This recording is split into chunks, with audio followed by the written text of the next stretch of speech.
Hello viewers, you are tuned in to the Channel 5 News. My name is Andrea Louis. We begin this newscast with the Minister for Tourism and Urban Renewal, who gives an update on the post-Maria cleanup in the city of Roseau. Stay with us.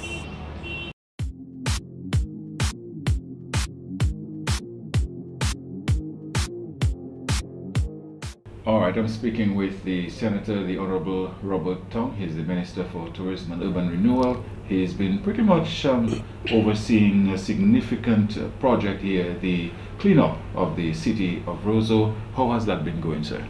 Well, good morning to everyone. Condolences to all the persons who have lost family and friends as a result of the passage of Hurricane Maria.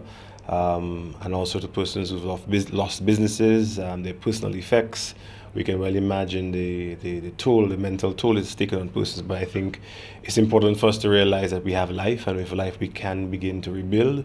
And this is exactly what we're doing, trying to rebuild our homes, rebuild our properties, clean our cities, clean our homes. So one of my tasks is to ensure that the city of Roseau is clean, and I have a very good team that have been working from I think I would call it day one or day two to ensure that the city could get back to a form of normalcy.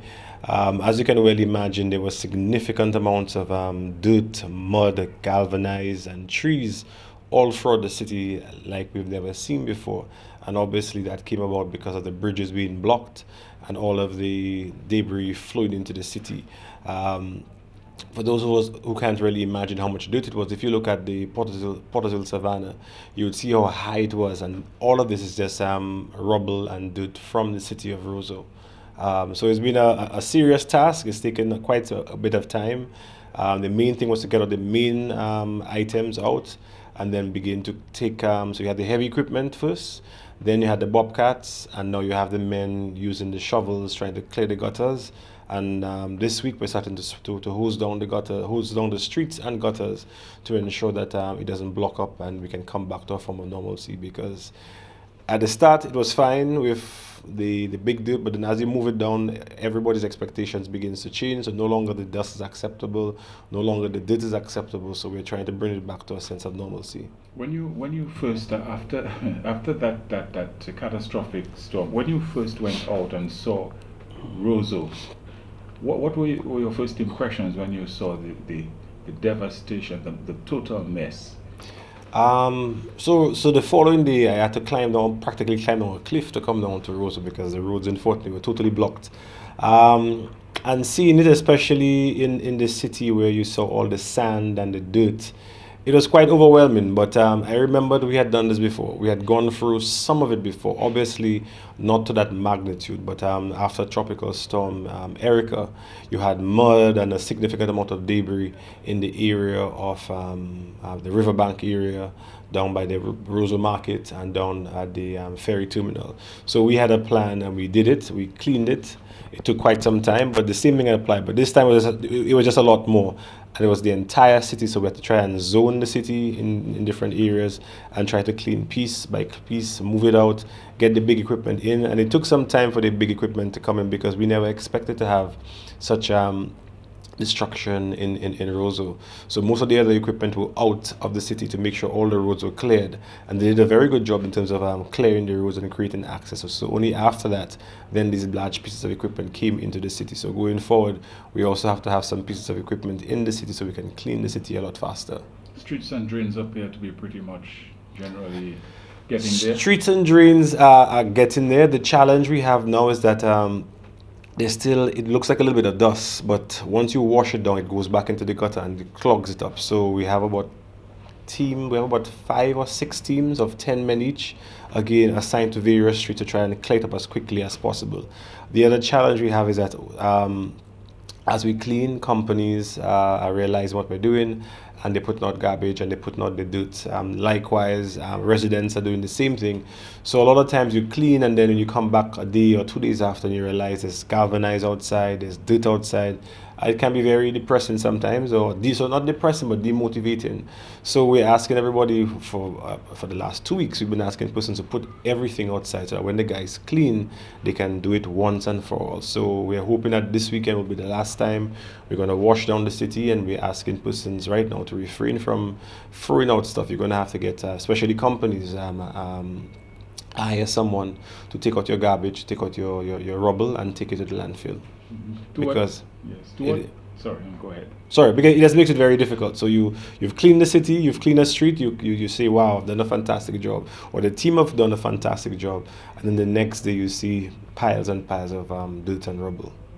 To what extent that involves the Roseau market, let's say, and so on? There's been quite a bit of work. So the Roseau market also has been severely impacted, where the teams working there right now, again, trying to clean it out. The big equipment was there, the small equipment went in, the hand manpower is there, but the inside still has a lot of work to do to clear it out, and they're working on that because, as you can see, a lot of the persons who sell vegetables are all over the city.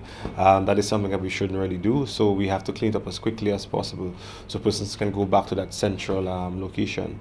The other challenge we have is that a lot of persons use the garbage bins to shop the day after the storm, to bring stuff all over to their home. So we're asking persons who have those green garbage bins if they can at least put them outside, so we can see them and we can take them and we can put them back in the city, because right now everybody's littering even more indiscriminately and making the job and our task a lot harder. So we're asking everybody to help us.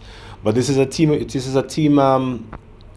effort. You have the city council, you have public works department, you have solid waste department, and you have the Ministry of Tourism and Urban Renewal, all working together as a large team to make this a reality. And as you can see, we're starting in the city and we're moving out as we get to other areas. So you can see Pottersville also has some of the large equipment right now that have moved from the city and moved into the Pottersville area, which has quite a bit of debris also. But as you can see, it's getting better and better each day. So we ask persons to bear with us, and at the same time, whilst the guys are cleaning the street, put out your garbage, clean your yards as quickly as possible, so when they pass, they can do one sweep and get the stuff out of the city, the city and Goodwill and these other areas. Yes, I know while you are responsible for urban renewal, you have on your plate this whole issue of tourism as well, and it must have been in the forefront of your mind to, boy, we need to get this place cleaned up. We have the cruise ship berth there, and we want to get some sort of facilitation for visitors as soon as we can. That must have been one of your tasks. Well, that has always been our responsibility, and again, Tropical Storm Erica taught us what we needed to do. So the most important things is to, right after the storm, is to be able to get the visitors who are on island out as quickly as possible, to get the airports open, to get the ferry terminal open, and luckily the airport was not damaged. Although at the start it was reduced activity, only persons going out as opposed to coming in, and the only persons that were allowed to come in were the aid workers who were coming to help, so we didn't expect any visitors. We had reduced hotel room capacity, and most of the rooms are taken up by aid workers right now, and we had the ferry working through the Woodbridge Way, the cargo port, but again, that is dangerous, so we had to open the ferry terminal as quickly as possible. It is now open, most flights are back, so there is normal activity, but persons must book their flights, book their hotels before they come in, because as I said, most of what is remaining are booked by aid workers right now. We will be doing a new press conference, a press briefing tomorrow, which will update persons as to what's going on. The next phase right now is to assess all of the sites to see how they're doing. We know most of the dive sites are still in great condition. Most of the trails have been blocked with trees. So I think yesterday we started out with the forestry division going to all of the sites to see exactly what is required. The intention is to create teams of about 10 people, 2 chainsaw operators, 2 cutlass men, 4 men for hard labor, for the heavy lifting, and some women to also assist them for water, or to even rake the different trails. And the intention is that we want to push to get all of our key sites accessible within the next 30 days, so that by the end of November we can show the world that we are ready for business. But whilst we're doing that, we'll be obviously showing them how we move forward, so that it'll bring confidence, so that we can get persons to come back here. Our thrust is to change our marketing strategy to one of volunteer tourism, tourism for a cause, or diaspora tourism. When I say diaspora tourism, you have families who are out of Dominica, come back and help your family, come back and help a friend, bring back some food, bring back some medical supplies, something of that sort. In terms of tourism for a cause, you love hiking the National Trail, come back for a week and help us clear the Waitikubuli National Trail. Come back and help us to clean the sea, because you have lots of galvanized and different things in the sea. Come back and help us plant some trees, because our forests have been affected. Come back and help us in the medical field. And the same thing that goes for volunteer tourism. Come and help us to do certain things. So our thrust is to promote these items for the next few months, and then hopefully by January we can go back into the full swing of Dominica being what it used to be. But it won't be the same as before, because obviously what we're known for is our beautiful lush green forests, and that will take a year, 2 to 3 years to come back to that area. We're seeing the green coming already. So what we're going to be selling is just really what do you call hurricane tourism. Come and see the true impacts of what a hurricane can do, and you too can learn from these things in terms of preparation, because preparation is key. The curfew has been extended now to 10 to 5. Has it hurt or helped recovery in the city? The curfew, the relaxation of the curfew hours definitely helps business in general, and obviously tourism. It allows persons to do a lot more. So whereas Dominic would have to stop at 6 o'clock, it now means Dominic can continue if they wanted. Whereas hotels would have to close their doors, and the restaurants, they can continue. Businesses that operated at night can also continue. So the restaurants that operated all along the in Dominica had to close at 5. Even just a few days ago was my wife's birthday, and I had to take her to dinner at 4 o'clock in the afternoon. So now I guess I can take her back to dinner and stay out a little later. And I think too, personally, we all need a little bit of socialization. So I think that will also help reduce the tension. But at the same time, we have to be careful, because not the entire city has lights. Not everywhere has lights, so you have to still have that form of security to ensure that properties are not vandalized or damaged or broken into. So it's a process. It'll take some time, but I just think that everybody needs to bear with us. And as the Prime Minister has been saying, we need to look out for each other. If you see someone who doesn't have a tarpaulin and you have one, or you know how to install it, assist them. If you've received food and you know your neighbor has not received food, share with them. We have to work to help out each other and work with each other to ensure that we can build back Dominica to be a lot stronger. Thank you very much. We're speaking with Senator the Honorable Robert Tong, the Minister for Tourism and Urban Renewal, on progress in terms of recovery in terms of the city of Roseau post Hurricane Maria. Next up, we look at Dominica's indigenous people's resilience post-Hurricane Maria. Kenny Williams spoke to Member of Parliament for the Saliba constituency, Honorable Cassius Daru. We will have that for you after the break.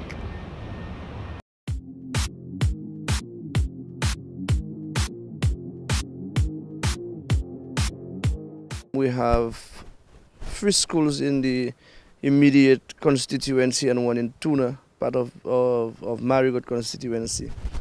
But our schools, they're all down, except for the Salibia school, which withstand Maria. The school in Sineku, it got totally damaged. And as you can see where we are standing at the Atkinson school, it is also seriously compromised.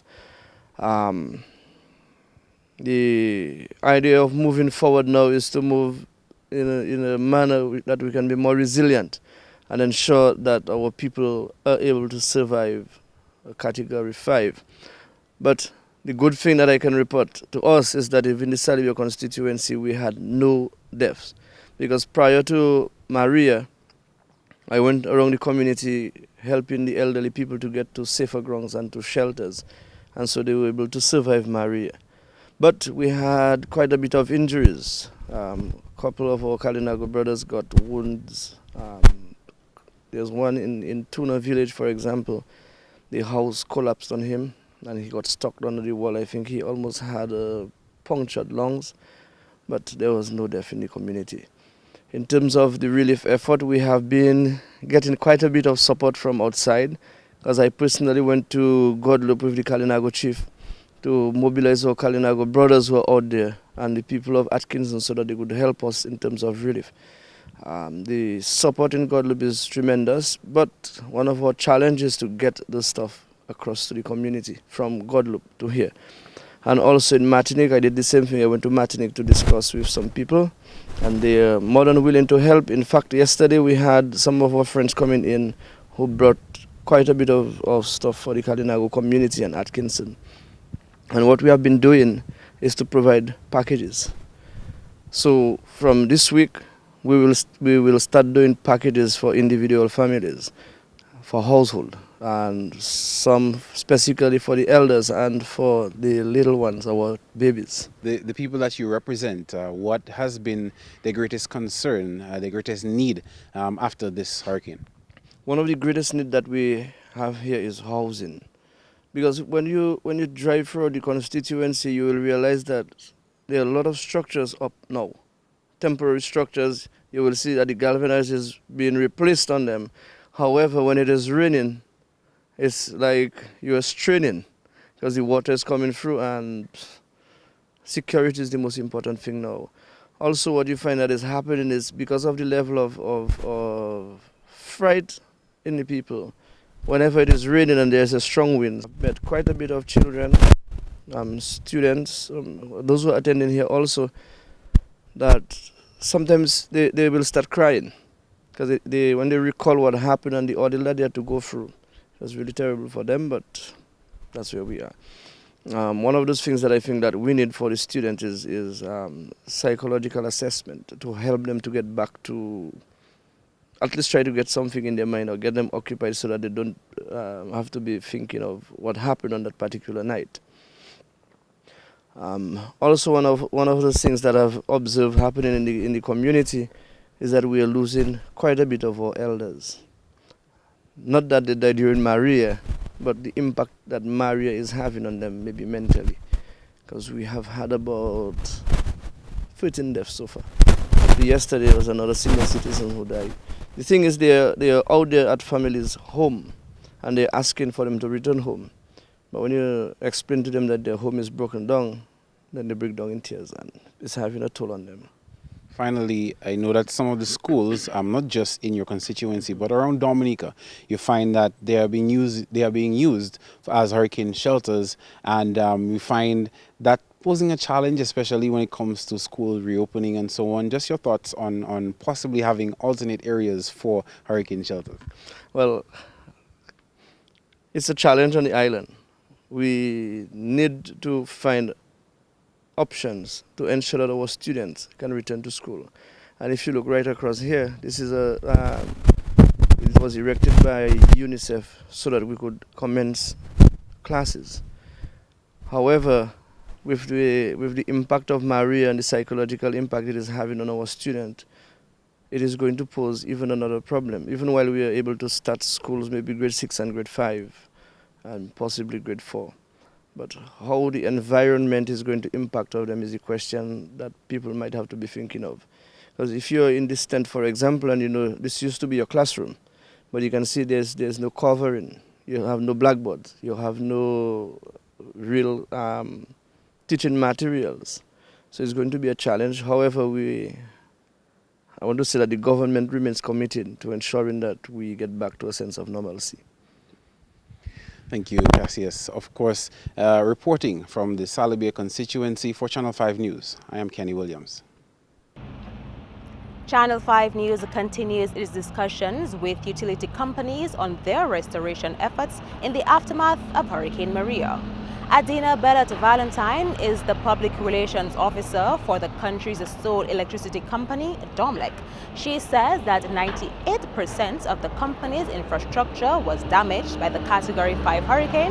However, they are making satisfactory progress on restoring electricity to the island. Andrea, it was a terrible experience for the utility. We had 98% of our infrastructure down as a result of the storm. Our buildings suffered damage. The Fonkole plant suffered roof damage. The roof was torn off. We had 3 generating sets just next to the Fonkole plant. They too lost their covers. Our building, a technical building at Fonkole suffered damage as well. Our conference room was damaged. The roof was particularly knocked off. And also our commercial building at Portsmouth also suffered some damage. And we also have 2 dwelling houses at Monbruce, Lower Monbruce, which belongs to the company. Those were damaged as well. One is in total ruins. The other one, we're now trying to put it back together. But the company suffered great loss. Our Padu power station, again at the foot of all those steps entering Trafalgar, suffered much damage. We're not going to be able to use Padu for a little while. Trafalgar and Loda power stations, they were okay. It's just that the road to them were blocked. Access was really cut off. We did do some pipe works. I know that Marpin was with us some time back when we went into Trafalgar. I'm showing the works that we had done towards the back of the power station, and some pipe works that we had done along the road from Papillot. That again was washed away. So we have quite a lot of work to do as far as getting back to where we were before the storm. We have started the process. We have been working tediously in the greater Roseau area. By the end of this month, all of Roseau proper should be energized. Our focus has been on the business community to get the commerce and the business and the things getting back to as normal as possible within the city itself. So that has been ongoing. Quite a few businesses in Roseau are now connected. We're doing some customers as well, some domestic customers, because our focus is not just business entities. We want to ensure that all of Dominica is powered up as soon as we can. And Portsmouth as well, we've been doing a lot of work in Portsmouth. Actually, somebody said Portsmouth has been up and running before Roseau. Portsmouth has been energized for the greater part of Portsmouth. All our HV and LV lines in Portsmouth are up, except for the area of Grange. We continue to work now. Ross has been powered up. Ross University is up and running, and so some of the business establishments along the PCAD highway. We continue to work in PCAD to string up lines in that area. And on the other end, we're continuing to do work towards the Kipinski Hotel project, which was ongoing in Portsmouth as well. So they want to be up and running, and so we're trying to do that as well. One of the things that we have been asking for persons who are ready, where Domlec is ready for connections, is to get recertified. It is important that persons recertify, so they have to visit the electrical division, get a recertification certificate, take it to us, and then we proceed with the connections. I know in Roseau, Andrea, we have received over 400 recertification certificates, and everybody wants power. It is a process. We just ask persons to be really patient with us, because part of the reconnection is also part of the restoration project. And so we cannot afford to stop restoration and focus only on reconnections. The restoration has to continue. Everybody wants to have their power, and so the restoration continues, but we have additional crews doing the reconnections. So I know persons are saying, but I brought mine in since last week and I brought mine in since the week before. But just be patient with it. We will get to you. It's taking a little time, but we will get to you. So we really want persons to be patient with us. At this stage, is it too early to give a figure or a cost on the damage sustained by Domlec? Yes, it is. We're still doing assessments.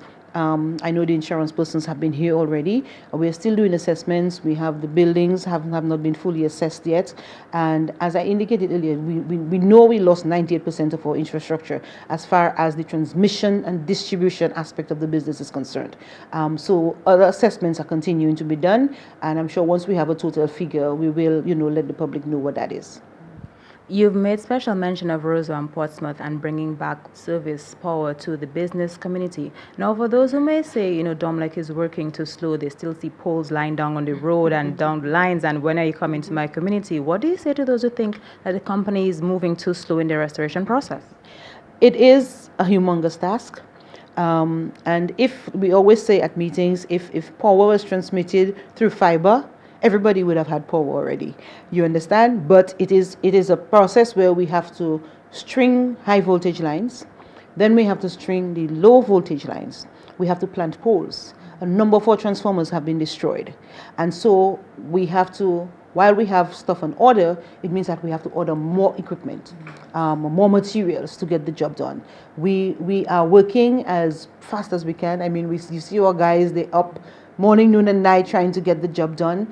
And one of the things that is going to slow down the process of restoration to some communities, and we have had reports of persons cutting the poles for their own personal use. Really? So it is against the law to do that. We have reported it to the police. But persons are using the poles for their own personal use, and this is going to slow down the process of restoration, because it means that we have to plant every single pole that you have destroyed. And so, I mean, obviously it's going to slow the process down. So it is a long process. We have a long way to go. We've started well. We are very satisfied with what we have accomplished so far, bearing in mind the devastation that was caused by the hurricane. And so we will continue to work for the development of Dominica. You spoke to people actually cutting down your poles. What other activities does the public engage in that hinders Domlec in its restoration process? Well, quite apart from cutting the poles, we've been looking at where persons have been cutting the lines as well. We've said that we know persons want to clean up. They want to clear the road. Some of them may have, poles leaning over their homes and wires all over the place. I mean, I have wires all over the place to get to my yard. And so if you cut the poles and the lines in particular, some persons have been cutting lines as well, that is going to hinder the process. Also, some persons are very uncooperative in terms of when the huge utility trucks are packed in certain areas of the road to get the power up and running. Persons complain that, we're blocking the road and so on. And that is going to hinder. We closed the road in a certain area on one particular day, and I mean, it was like the road wasn't closed at all. Everybody wants to go through, and I mean, with these huge utility trucks, you need space to be able to work. And so we really want the public, to be patient with us. We all want our power, and so it will take some time. It will take some inconvenience as well. So we have to be patient, and we have to be, bear with us as we continue to do this. I remember speaking to you last month at the Canefield Airport when a team of Domlec technicians was being deployed to Anguilla to help them recover from Hurricane Irma. Right. Now, I have to ask, what has the response been like from the regional, the regional body towards our plight here in Dominica following Maria? Okay. Well, our team came back. We came back a few days after the storm. We brought our team back just after the storm. And we've been receiving tremendous help from Carolec. We now have on island, we have a team of 11 linesmen from the Barbados Public Service, the Jamaica Public Service as JPS, and also Barbados Light and Power. Those are, they're stationed in Portsmouth. They're working with the Portsmouth team. So they've been here since the end of September into October. So we've been here for 5 weeks, and we expect another 2 teams to come in and to continue to assist us with the restoration process. We're also going to have on island 14 Cuban linesmen who are coming in, and they're coming in with 2 of their trucks, so which will help us, the bucket trucks and the trucks to dig the hole. They call them a digger derrick. So they're going to be here with us as well, assisting with the restoration process. We're also expecting to get some bucket trucks and some other equipment from TICO. We have 1 truck here from Barbados Light and Power as well. So we've been getting quite a lot of assistance, and quite apart from that, the other utilities have been assisting with materials, supplies for the employees, water and stuff like that, to keep us sustained. So we've been really, really, really grateful. So as we wrap up our discussion, what words would you like to leave with our Dominican public? First, we want to thank the public who has been giving tremendous support to the efforts of Domlec. In more ways than one, the public has come forward, and have tolerated us, so to speak, and exercised some patience. There's still a lot to be done. We continue to implore that persons should not tamper with Domlec equipment, that's the lines or the poles, by cutting or destroying the fixtures, because we can reuse those that are reusable into the distribution network. And so if they destroy it, it slows down the process of restoration in those particular communities where they're being destroyed. So we really want persons to take heed. Do not destroy. If something is obstructing you, you can call us at 811. Just call us at 811, and we will send a crew to probably make secure what has been obstructing you, or to remove what is obstructing you, if it's removable. It should be removable, but we really want persons to desist from tampering with Domlec equipment. And as we continue to electrify Dominica, we continue to work as best that we can, as quickly as we can, because we want the entire country to be back up as soon as possible. And so just be patient with us. Those persons who want reconnection, the process is a little long, longer than usual, but just be patient with us. I'm sure we will get to you in no time. That was the Public Relations Officer for Domlec, Adina Bellet-Valentine, speaking to Channel 5 News and the company's restoration efforts in the wake of Hurricane Maria.